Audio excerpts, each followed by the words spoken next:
ما شاء الله الجو ما شاء الله ما شاء الله. يلا إلى الرياض، أهلا أهلا.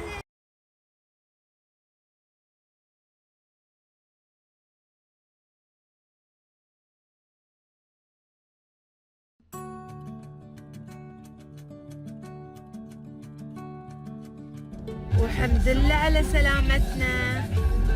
طبعا السيارة بالمطار صرت أخليها لأنها يعني ما شاء الله رايحة رادة فخليتها بالمطار. كتلة رملية لازم شو اسمه نوقف عند محطة غسيل.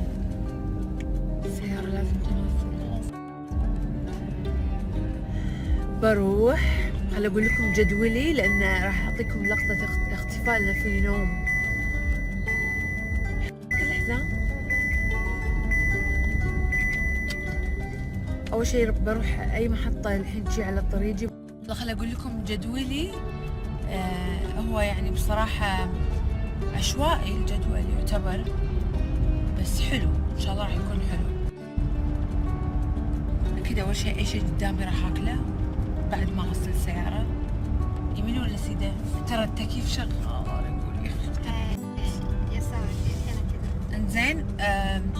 باكل لي أي شيء قدامي، أي شيء وبعدين بروح أنام وبعدها عندي جلسة تصوير. راح تشوفون اللوك مع بعض شحلاته. طبعا ميك اب ارتست مو أول مرة أتعامل معاها. كانت حطت لي من قبل لوك ينن، راح أذكركم فيه بعدين. إن شاء الله بس أكشخ بعد جلسة التصوير راح أقول لكم باكر شنو عندي. باكر عندي فعالية وايد حلوة راح أقول لكم عليها إن شاء الله. وتقريبا إحنا هني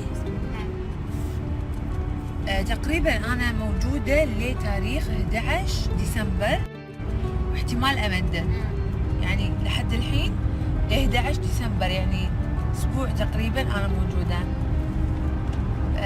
ما أعتقد إني راح أرجع لأن عندي كل يوم شيء تقريبا. وبس سلامتكم.